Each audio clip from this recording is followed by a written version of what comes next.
It's all fun and games until the ride blows up. So Lydia, Beetlejuice, before we go on to the next phase, let me let you know that we just got here.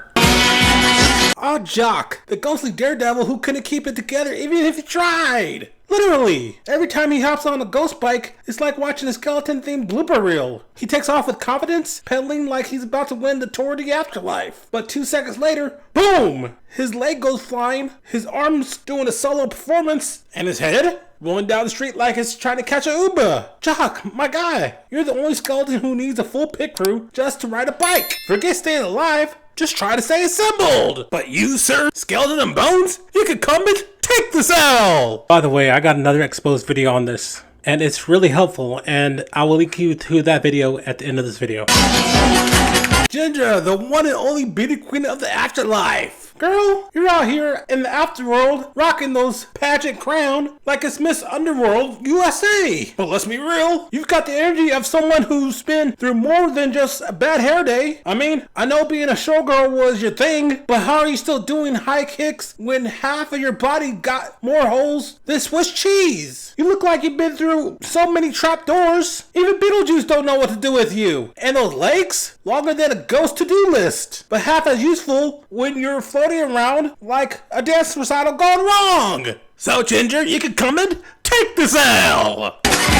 Beetlejuice TV, the only channel where chaos gets a prime time slot. Turning into the station is like flipping through the guide in the Twilight Zone. You got Beetlejuice himself as the host, like a game show host where the grand prize is a one-way trip to the underworld. And the commercial breaks are just probably him pranking unexpected humans. The special effects, pure low-budget brilliance, skeletons pop out like they missed their cue, and the ghost seems more confused than being scary. Honestly, it's like Wheel of Fortune meets Nightmare on Elm Street. Except Beetlejuice spins the wheel and everyone loses. Even the static on this channel is haunted. And because of that, you can come and take this L.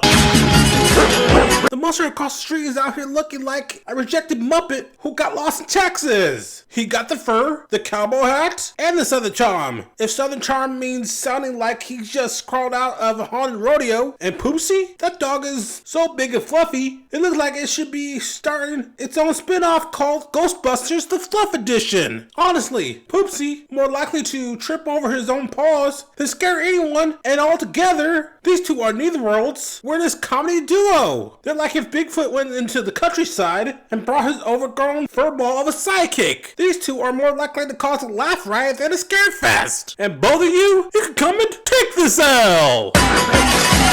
These skeletons of Beetlejuice are out here looking like they missed Halloween and ended up in a circus act instead. These guys ride around like they're never taking the bone restricting the vitamin in their afterlife. I mean, how do you get spooked by a skeleton that looks like they might collapse if he sneezes too hard? Their dance moves? Let's just say it's less spooky, scary, and more awkward dad at a wedding. Honestly, these skeletons are more comedy than calamity. Half the time, it looks like they're trying to remember how to stand up straight. These skeletons couldn't even scare a fly, but they sure know how to fall apart literally. And because of that, you all can come and take this L.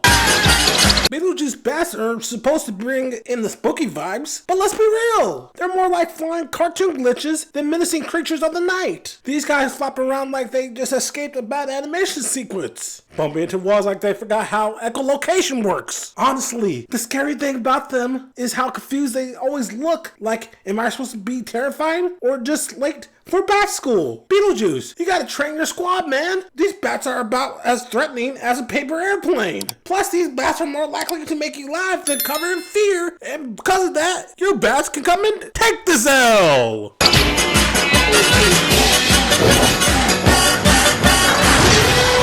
So is that the way you want to go out and leave Lydia behind? This is probably the 10th time you died. You have more lives than a kitty cat. And this doesn't make no sense at all. So please tell us who, what, when, why, how. And with all the confusion, Beetlejuice, you can come and take this L.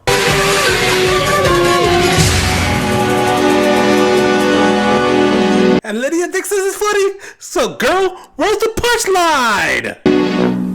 Now when it comes to getting pied in the face, it is really hilarious and it can really mess up your day. However, the video on the screen right now covers that thing, so you want to click and watch. Beetlejuice Get Roasted!